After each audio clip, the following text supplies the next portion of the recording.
الله الرحمن الرحيم. إن الحمد لله نحمده ونستعينه ونستغفره ونعوذ بالله من شرور أنفسنا ومن سيئات أعمالنا. من يهدي الله فلا مضل له ومن يضلل فلا هادي له. ونشهد أن لا إله إلا الله ونشهد أن محمدا عبده ورسوله. أما بعد فإن خير الحديث كتاب الله وخير الهدي هدي محمد صلى الله عليه وسلم وشر الأمور محدثاتها وكل محدثة بدعة وكل بدعة ضلالة وكل ضلالة في النار. محترم ساتھیوں، دوستو، اس سے پہلے کے درس میں آخری چیز پر جو رکے تھے وہ تھا جنازے کی نماز والے جنازے کی نماز. آج اسی سلسلے کی آخری بات کیسے تقسیم ہوگی، کیسے غسل دیا جائے گا، قبر پر کیا کرنا چاہیے میت کے دفنانے کے وقت. آج اس متعلق یہ آخری درس ہوگا اور انشاءاللہ آئندہ ہفتے ہم دوسری کتاب کو انشاءاللہ شروع کریں گے. یہ کتاب تقریباً یہ عام مسلمانوں کے لیے اہم اسباب یہ تقریباً آج ختم ہو جائے گی، اور اس کے بعد دروس مہمہ، اس کے بعد سوچ رہے ہیں کہ بدعت وغیرہ کے متعلق ہیں، پھر اس کے بعد پھر ہم آ جائیں گے دلائل توحید میں. تو آخری جو چیز کی گئی تھی کہ انسان کیسے میت کے لیے دعا کرے، بلکہ جنازے کی نماز کیسے پڑھنا چاہیے، اس سلسلے میں بتایا گیا تھا کہ 4 تکبیر ہونی چاہیے جنازے کی نماز کی. پہلی تکبیر کے بعد سورہ فاتحہ ہے، دوسری تکبیر کے بعد درود ہے، اور تیسرے کے بعد وہ دعا اللہم اغفر لحینا ومیتنا وشاہدنا وغائبنا وصغیرنا الی آخر. اور اگر بچہ بھی ہے تو اس کے لیے خاص دعا ہے، اللہم اجعلہ فرطا وسلفا واجرا، یہ بھی پڑھ لینا چاہیے. اور اسی درس کے تکمیلے کے ساتھ آج آخری درس یہ ہے کہ میت ابھی مرنے سے پہلے غرغرے کی حالت میں، یعنی آخری وقت میں ہو، اس وقت ہمیں کیا کرنا چاہیے؟ لا الہ الا اللہ کی تلقین کرنی چاہیے.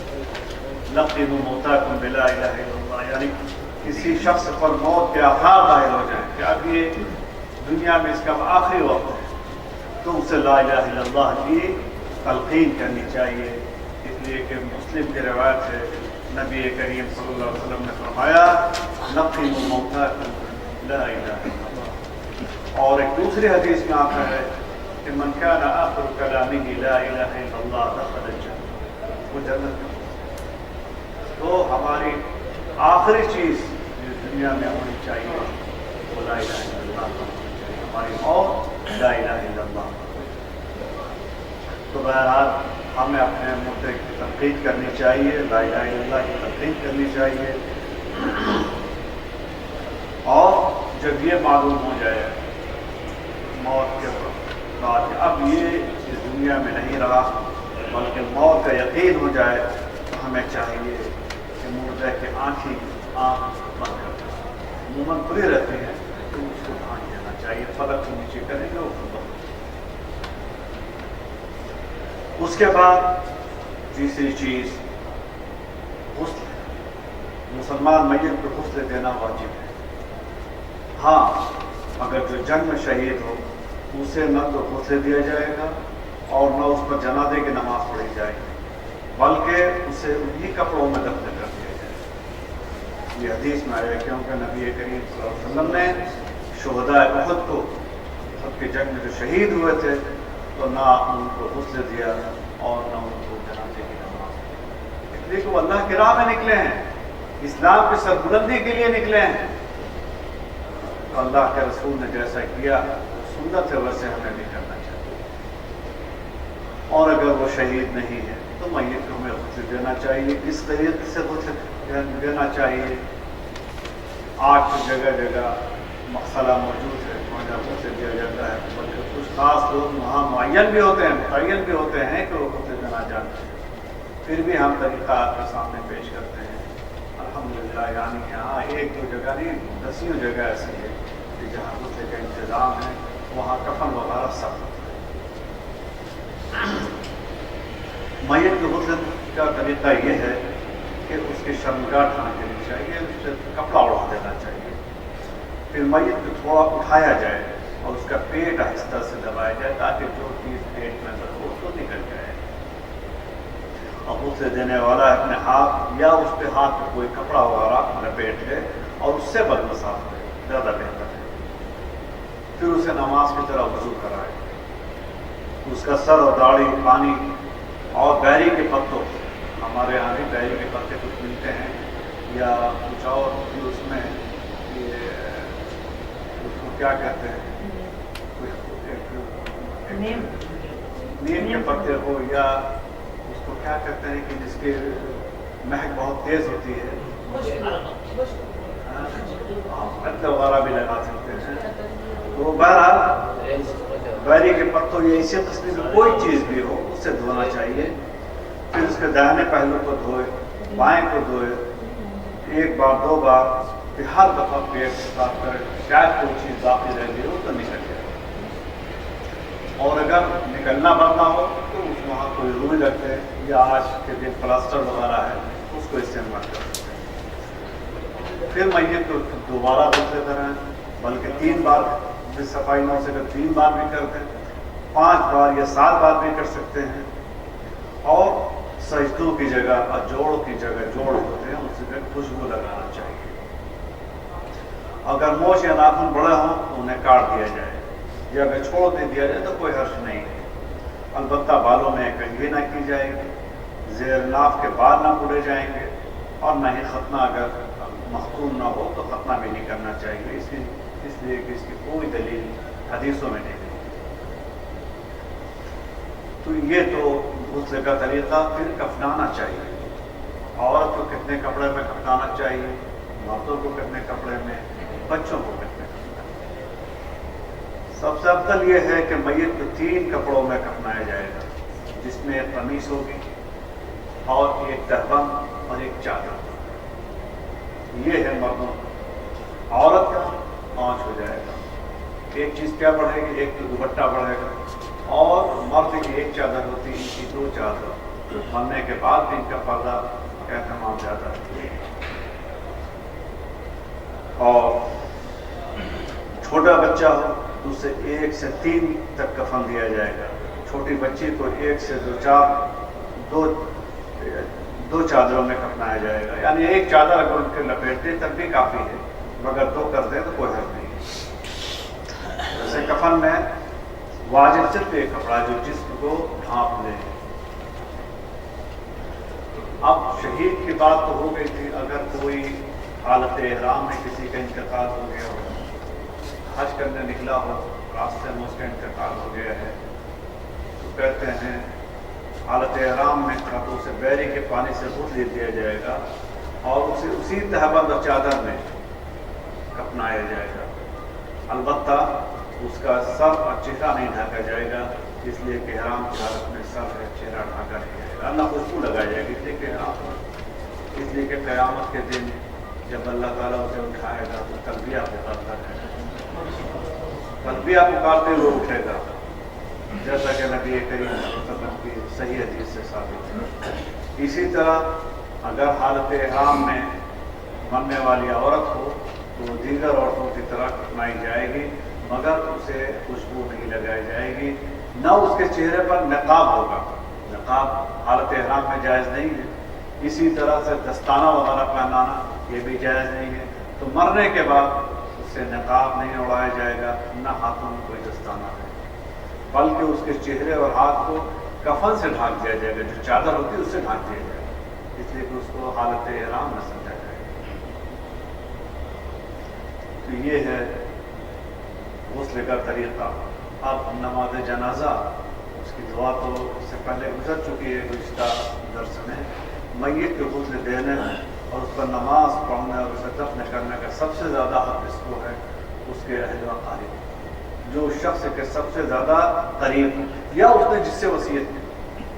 بہت سے لوگ مرنے سے پہلے وصیت کرتے ہیں کہ ہماری بیٹی نماز فلاں مولانا پڑھائیں گے، فلاں شیخ پڑھائیں گے۔ تو جس وصیت جس نے کی ہے وہ سب سے زیادہ مستحق ہے، یا اس کا جو قریب ہو، باپ ہو، دادا ہو، یا لڑکا ہو، بھائی ہو، یہ زیادہ ہوتا ہے۔ اسی طرح نماز عورت کو غسل دینے میں سب سے زیادہ حقدار وہ عورت ہے جس کے بارے میں اس نے وصیت کی، اس نے کہا کہ فلاں عورت ہمیں،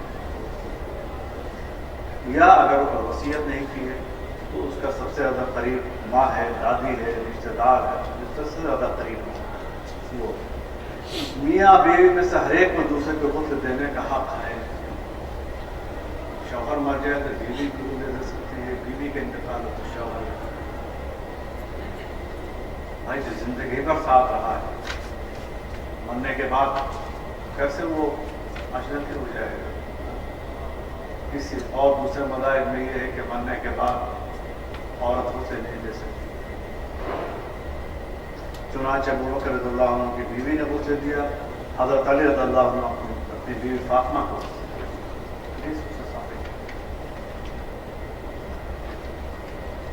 اور نماز جنازہ کا طریقہ کیا ہے، کیسے اور کس جگہ امام کھڑا ہوگا؟ نماز جنازہ میں 4 تکبیریں کہی جائیں گی، جیسے کہ اس سے پہلے درس میں کہا گیا تھا۔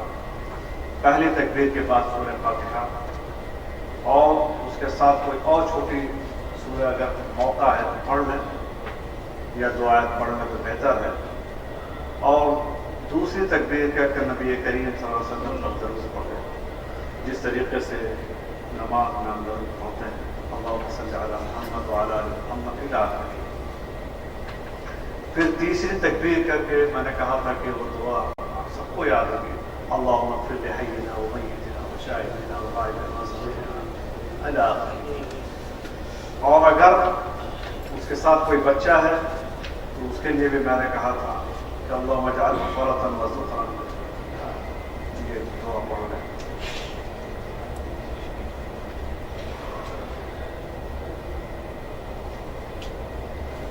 اور اس کے بعد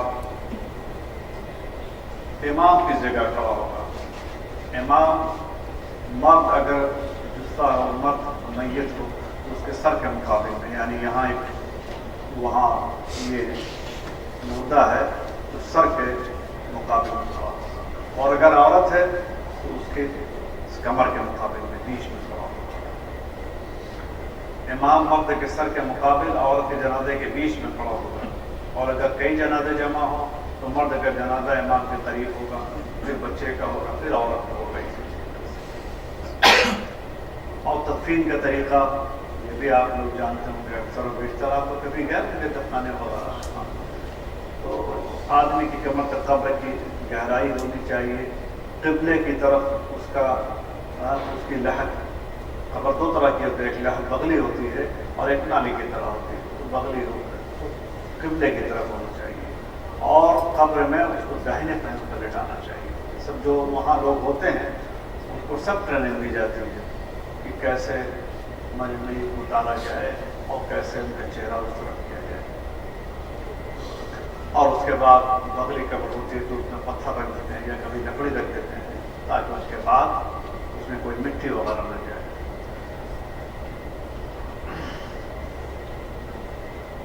اور میت کے دفن کے بعد آدمی کو وہاں دعا کرنا چاہیے، اور یہی ایک موقع ہے جو قبرستان پر دعا ثابت ہے، اس لیے کہ نبی کریم صلی اللہ علیہ وسلم نے فرمایا استغفروا لاخیکم واسألوا له التثبیت، اپنے بھائی کے لیے اللہ سے مغفرت طلب کرو اور ثابت قدمی کی دعا کرو، کیونکہ ابھی اس سے سوال کیا جائے گا، قبر میں اس سے سوال ہوگا، من ربک ما دینک من نبیک۔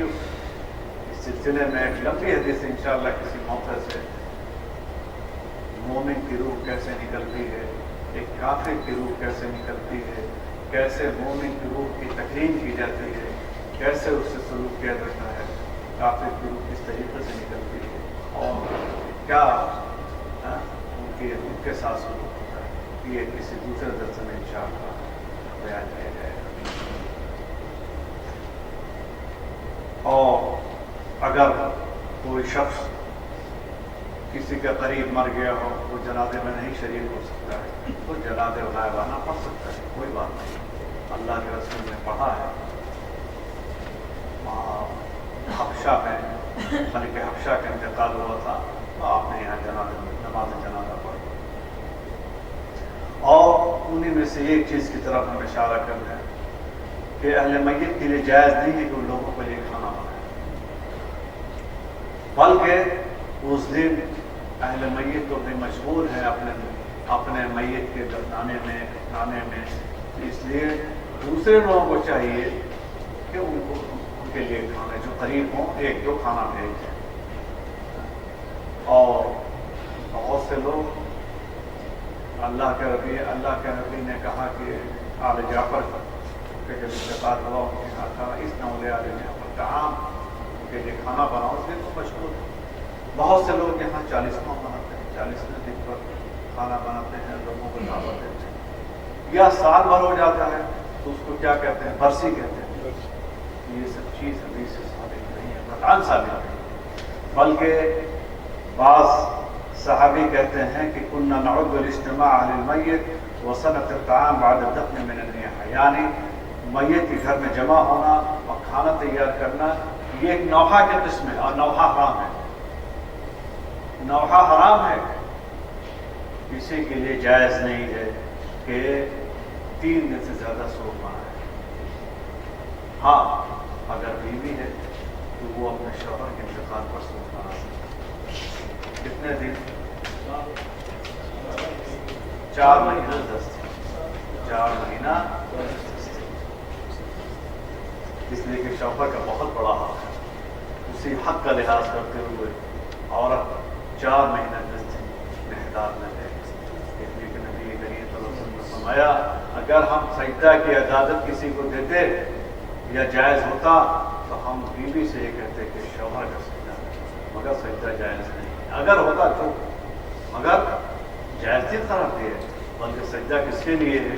اللہ کے لیے. اللہ کے علاوہ کسی کے لیے سجدہ جائز نہیں ہے، چاہے وہ کتنے بڑے نبی ہوں یا پیر ہوں یا فرشتے ہوں ولی ہوں، کسی کے لیے بھی سجدہ جائز نہیں. سجدہ یہ حق اللہ تعالیٰ کا ہے. اگر یہ حق ہم اللہ کے علاوہ دوسرے کو دیتے ہیں اسی کا نام شرک ہے.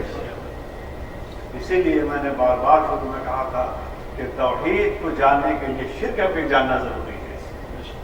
اگر ہم شرک کو نہیں جانیں گے تو ہم پڑھ نہیں سکتے، بلکہ اس شرک کو ہم توحید سمجھنے لگیں گے. جیسا کہ آج بہت سے ہمارے بھائی ہے سمجھ رہے ہیں کہ شرک جو ہے وہی اسی کا نام توحید، اور جو توحید کی کتاب کو کہتے ہیں نہیں یہ تو کتاب و شرک. اللہ تعالیٰ ہمیں سمجھ دے اور ان بھائیوں کو بھی سمجھ دے جو توحید اور شرک میں خلط مت کرتے ہیں، پہچان نہیں پاتے. اور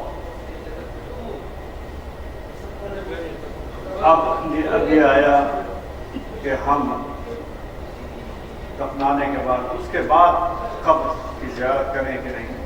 شروع اسلام میں اللہ کے رسول نے منع کیا مگر بات نہیں کر سکتے.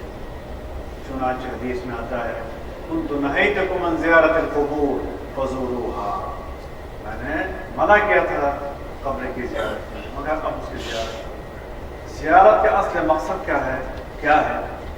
تذکر الاخرہ، آخرت کو یاد کرنا. اسی لیے ہم وہاں قبرستان جاتے ہیں، اسی لیے کہتے ہیں کہ زیارت مشروع ہے، مستحب ہے، اور کوئی دوسرا مقصد نہیں ہے. یہ نہیں ہے کہ آپ وہاں جائیں سجدہ کریں کھڑے ہو کر روئے دھوئیں، یہ نہیں. اب ہمیں دعا کرنا ہے تو جہاں دعا کے مواقع ہیں نماز میں دعا کریں، نماز سے پہلے نماز کے بعد جاؤ، جہاں جہاں قبولیت دعا کا وقت کی جگہ ہے وہاں دعا کریں. قبرستان پر اگر ہم کھڑے ہو کر دعا کر رہے ہیں تو دور سے دیکھنے والا کہے گا کہ نہیں یہ سے کچھ مانگنا ہے، اس کے لیے سجدہ کرنے والا. میں نے کہا کہ دیکھیے دفنانے کے بعد اللہ کے رسول نے کہا کہ ادعوا لأخیکم فإنہ الآن یسأل، وہی ایک دعا کا وقت ہے کہ جو ہمیں دعا کا قبرستان میں کرنا چاہیے، ورنہ ہمیں زیارت کرنی چاہیے. تو ہم سلام پڑھ رہے ہیں. کیا ہے السلام علیکم اہل الدیار من المؤمنین والمسلمین وإنا ان شاء اللہ بكم لاحقون نصر اللہ لنا ولکم. بس ہم گزرے اور یہ سلام کریں, دعا پڑھ کے نکالیں, ہم ان کے لیے دعا دیں گے کہ مسلمانوں تم پر سلامتی ہو, اللہ نے چاہا تو ہم بھی تمہارے پاس یقیناً پہنچنے والے ہیں. موت کو یاد کرنا مقصد ہے زیادہ, اور کچھ نہیں ہے, ان سے طلب کرنا کچھ نہیں ہے, بلکہ ان کے مغفرت کے ہم سلام کے ساتھ ساتھ دعا بھی کر رہے ہیں. اور کہا ہم اللہ سے اپنے لیے اور تمہارے لیے آخر چاہتے ہیں, اور اللہ تعالیٰ رحمت کا معاملہ کرے جو ہم میں سے آ چکے ہیں اور جو بعد میں آنے والے ہیں, سب کے لیے اللہ تعالیٰ. اب یہ مرنے کے بعد یہ مستحب ہے کس کے لیے؟ مردوں کے لیے, عورتوں کے لیے نہیں. عورتوں کو قبرستان میں نہیں جانا چاہیے. کیوں کہ اللہ تعالیٰ نے نبی کریم صلی اللہ علیہ وسلم نے قبر پر جانے والی عورتوں پر لعنت دیکھی, لعن اللہ ذوالرا. اور ہے بھی ایسے کہ عورتیں ویسے کمزور دل کی ہوتی, شاید وہ برداشت نہ کر سکیں قبرستان پر جانا یا یاد کرنا کہ ہمیں یہاں آنا ہے. تو اس سے خوف ہے کہ وہ نوحہ خوانی نہ کرنے لگے, رونے دھونے نہ لگے. ان کے کمزور دماغ, کمزور دل کی وجہ سے اللہ کے رسول نے بنا. تو یہ ہے نماز جنازہ اور دفنانے اور دعا وغیرہ سے قبر کا طریقہ. میں نے اس سے پہلے کہا تھا کہ انسان اپنے زندگی میں, اپنے عمل میں ہر وقت اللہ تعالیٰ کو یاد کرتا ہے. مرنے زندگی میں قدم رکھتا ہے, اسی وقت ان کے کان میں اذان اور اقامت. پہلی چیز ذکر, آواز ہو جاتی ہے وہ اللہ کا. اس کے بعد جب بڑا ہوتا ہے وعلیکم السلام, تو کھانے پینے کا, کھانے میں پینے میں کیا ہمیں کہنا چاہیے, کیسے شروع کرنا چاہیے. یعنی آپ جب کھانا کھانے بیٹھیں تو اس وقت بھی دعا ہے. کیا دعا ہے؟ بسم اللہ. اور اگر بھول گیا ہو تو بیچ میں کہہ لے بسم اللہ کی اول ہی ہوا.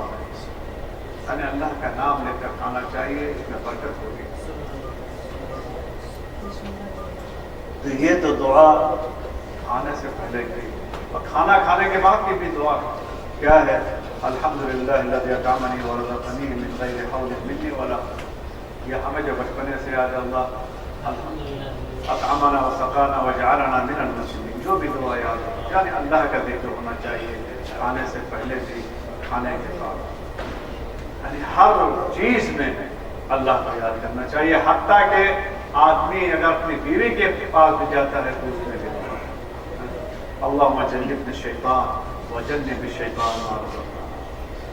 اگر کوئی شخص آپ کے ساتھ احسان کرے, کوئی اچھائی کا کام کرے, اس میں بھی ہمیں کم سے کم, ہم کچھ نہیں کر سکتے تو دعا تو ضرور دے سکتے ہیں کہ ہمیں کہ جزاک اللہ خیر, جزاک اللہ خیر کہیں گے.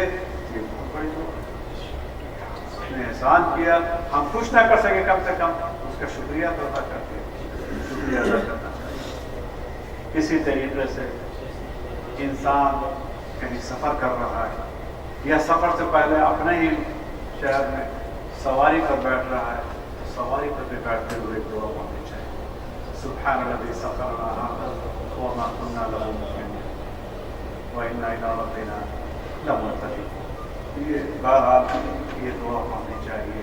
انسان جب سوار ہوتا ہے اپنے آپ کو اللہ کے حوالے کرتا ہے, اور نے اس کو ہمارے لیے مسخر کیا ہے.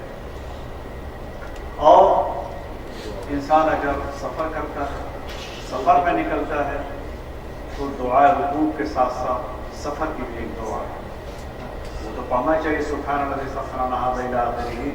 پھر اس میں کہنا چاہیے اللهم إنا نسألك في سفرنا هذا البر والتقوى ومن العمل ما ترضى. اللهم هون علينا سفرنا هذا وارفع عنا بعده. اللهم أنت الساحب في السفر والخليفة للأهل. اللهم إني أعوذ بك من وعثاء السفر وكآبة المنظر وسوء المنقلب في المال والأهل. یہ کہنا چاہیے.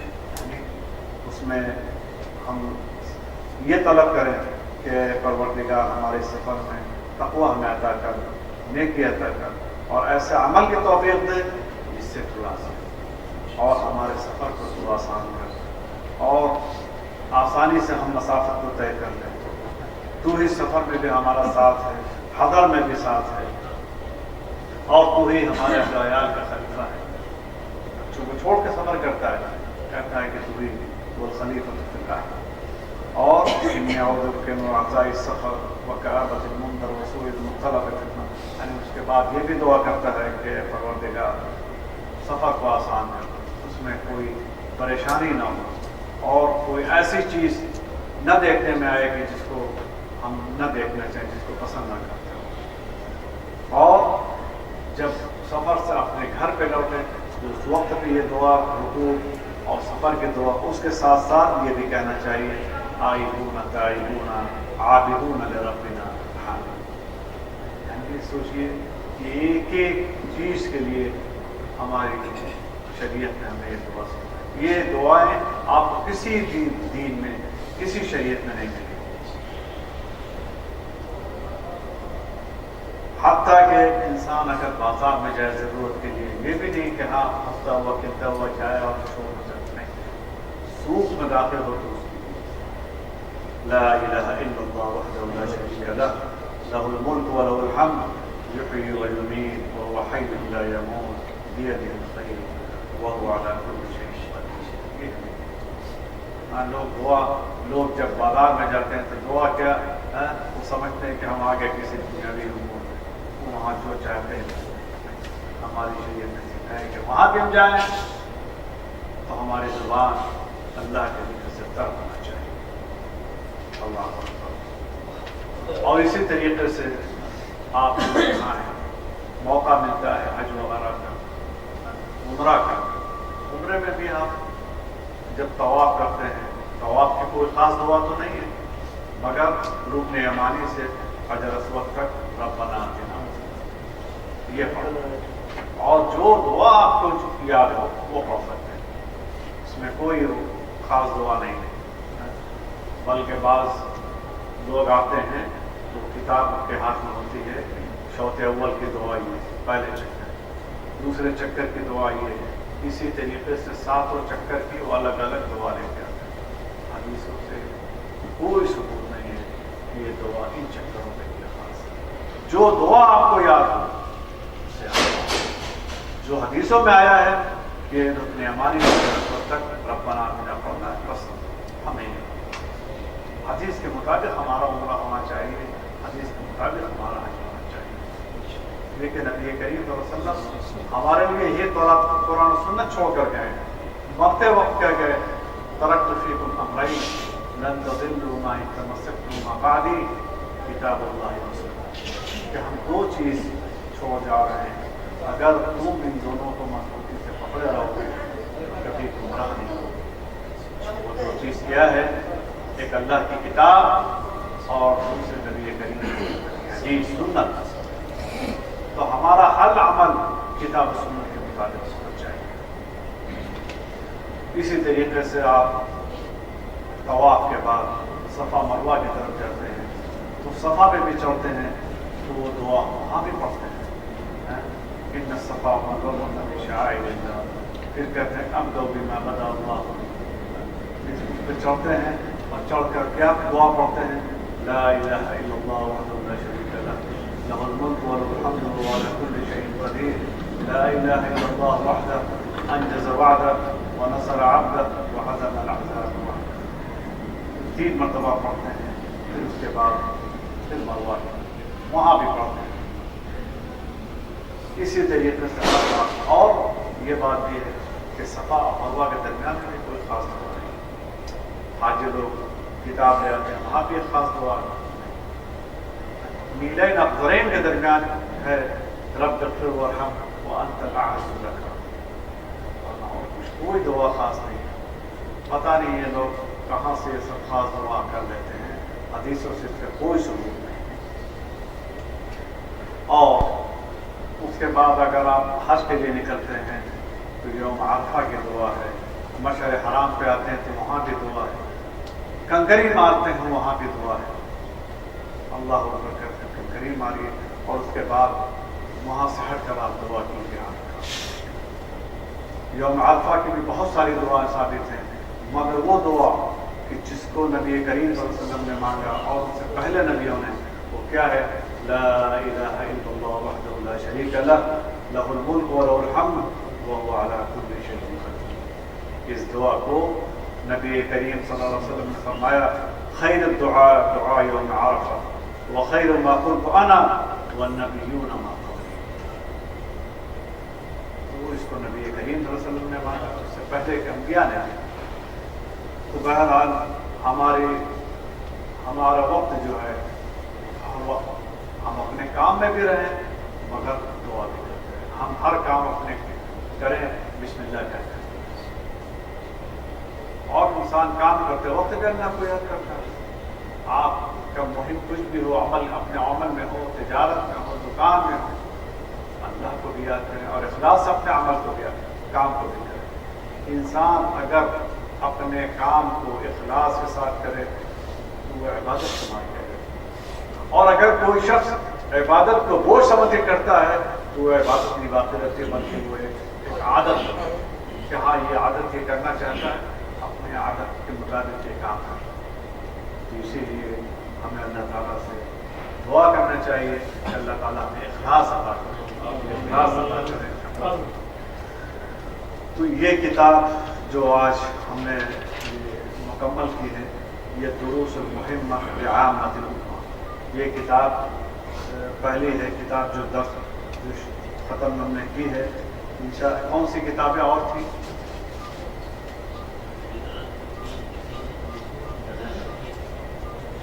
دلائل توحید مکمل کرتے رہیں. دلائل توحید اس کو بھی اگر کہیں تو اس کو کر دیں، اس لیے کہ توحید کے متعلق تو درس دیا جا چکا ہے. تو اس میں کچھ سوالات ہیں، سوال و جواب توحید کے. تو انشاءاللہ ہم ایک کوشش کریں گے کہ آئندہ درس میں یہ سوال و جواب ہم آپ کے سامنے رکھیں. اس لیے دیکھیں توحید کا مسئلہ سب سے اہم مسئلہ ہے. نبی کریم صلی اللہ علیہ وسلم 23 سال تک توحید کی طرف دعوت دیتے ہیں، خاص طور سے 13 سال جو مکے کی زندگی تو صرف توحید کی دعوت. یہاں اور کوئی احکامات نہیں نازل ہوئے. احکامات کہاں نازل ہوئے؟ مدینہ میں جانے کے بعد 13 سال تک آپ نے صرف توحید کی دعوت. یہاں سے طائف چلے گئے، لوگوں کو دعوت ہے، وہاں ان کو تکلیف دی گئی. معلوم ہے آپ لوگوں کو مارا پتھروں سے، حتیٰ کہ آپ کے پاؤں مبارک میں خون آ گیا جوتے کے. فرشتے آتے ہیں اور کہتے ہیں کہ اگر آپ کہیں تھے ان سب کو ہم کو پھاڑ کے بیٹھنا ہے تو کیا کہنا ہے؟ یہ کہیں کہاں نہیں. ہو سکتا ہے کہ اللہ تعالیٰ ان کے طرف سے ایسے لوگوں کو لے آئے جو اللہ کو یاد کرنے والے، جو لا الہ الا اللہ کہنے والے. کافر ہوتے ہوئے بھی ان کی ہدایت کے لیے دعا کرتے ہیں. اللہم اہد قومی فانہم لا یعلمون. ہدایت کی دعا ہمیں بھی کرنی چاہیے کہ جو ہدایت میں نہیں اللہ تعالیٰ نے ہمارے جو بھائی ہدایت میں نہیں ہم ان کے لیے دعا کریں. تو بہرحال کہنے کا یہ کہ نبی کریم صلی اللہ علیہ وسلم کو اس قدر تکلیف دی گئی مگر آپ نے دعوت کا کام نہیں چھوڑا. یہ ہمارے لیے عبرت ہے. یہ نہیں کہ اگر ہمیں تکلیف پہنچے تو ہم دعوت و تبلیغ کا کام چھوڑ دیں، بلکہ دعوت و تبلیغ کا کام کرنا چاہیے. آپ اپنے ملک میں جائیں، جو رشتہ دار میں قریب ہوں، جن کو بات نہیں معلوم ہے یا جن کے اندر دیکھیں کہ ان کی اصلاح کی ضرورت ہے، ان کی اصلاح. اس سلسلے میں جب نبی کریم صلی اللہ علیہ وسلم کو تکلیف پہنچی ہمیں بھی تکلیف پہنچ سکتی ہے. نبی کریم صلی اللہ علیہ وسلم کو کہنے والوں نے مجنون کہا، جادوگر کہا، سب کچھ کہا کہ یہ شاعر ہے، مگر آپ نے اپنے مشن کو نہیں چھوڑا. تو اسی طریقے سے ایک داعی کو، ایک مبلغ کو، چاہے وہ جو بھی کہیں تانا مارے، مگر ہمیں تبلیغ کرنی چاہیے. اس لیے کہ نبی کریم صلی اللہ علیہ وسلم نے فرمایا بلغوا عنی ولو آیہ. ایک ہی بات پہنچاؤ مگر پہنچاؤ. اسی طریقے سے دوسری حدیث میں کہا من رأى منکم منکرا فلیغیرہ بیدہ. کہ اپنے ہاتھ سے اسے ازالہ کرے. اگر ہاتھ سے ازالہ کی طاقت نہیں رکھتا ہے تو زبان سے کہے. زبان سے بھی کہنے کی طاقت نہیں رکھتا. ہو سکتا ہے ایسے ماحول میں ہم کو بول نہیں سکتا ہے, یا بولے تو کوئی پابندی ہو, گرفتاری ہے, کم از کم دل سے اس کو برا سمجھے, یا اور یہ آخری درجہ ایمان کا ہے, کم سے کم دل سے برا کرنا چاہیے, برا رکھنا چاہیے. تو بہرحال ہر شخص کو جو دین کی بات معلوم ہے صحیح, اسے اپنے ساتھیوں تک, اپنے رشتے داروں تک اور دوستوں تک پہنچانا چاہیے. یہ ہر مسلمان کا فرض, یہ نہیں کہ یہ کام صرف علماء کا, بلکہ امت محمدیہ کا یہ کام ہے, ہر شخص کا یہ کام ہے. تو بہرحال یہ اچھا موقع ہے, آپ لوگ یہاں سے جب جائیں تو اپنے اہل و اقارب کی اصلاح کے لیے کوشش کریں. بلکہ ہمارے ایک ساتھی ہیں نو مسلم ہیں بیچارے, ہندوستان سے آئے ہیں اور یہاں آ کر دین کی باتیں میں معلوم ہوئی, سب کتابیں پڑھی. اب وہ کتابیں لکھنا شروع کر دیا اپنی ہندی زبان میں کہ ہم اپنے رشتے داروں کو دین کی دیکھیے یہ جذبہ ہے. اس نے دین کو پہچانا ہے. ہم لوگوں کی طرح نہیں ہے کہ دین ہمیں وراثت میں مل گیا کہ ہمارے آبا و اجداد مسلمان ہیں کہ ہم بھی مسلمان, ہمیں پہچاننے کی ضرورت نہیں. آپ پہچانیے اور دین کی اہمیت کو سمجھیے, اور تبلیغ جو دین میں داخل ہوتے ہیں نئے سرے سے وہ سمجھتے ہیں کہ ہاں دین کیا چیز ہے, دین کی قدر و قیمت کیا ہے. ہمارے اندر شاید اس کی قدر و قیمت کم ہے, اس لیے کہ ہم مسلمان گھرانے میں پیدا ہوئے. تو بہرحال اللہ تعالیٰ سے دعا ہے کہ اللہ تعالیٰ ہمیں اخلاص کی توفیق دے اور عمل کی توفیق دے, اور ہمیں ہمارے دل میں اللہ کی محبت, رسول کی محبت اور کتاب کی محبت ڈالے. اور جب تک دنیا میں زندہ رکھے, اسلام میں زندہ رکھے, جب ہمارا خاتمہ ہو, ایمان ہو, الحمد للہ رب العالمین.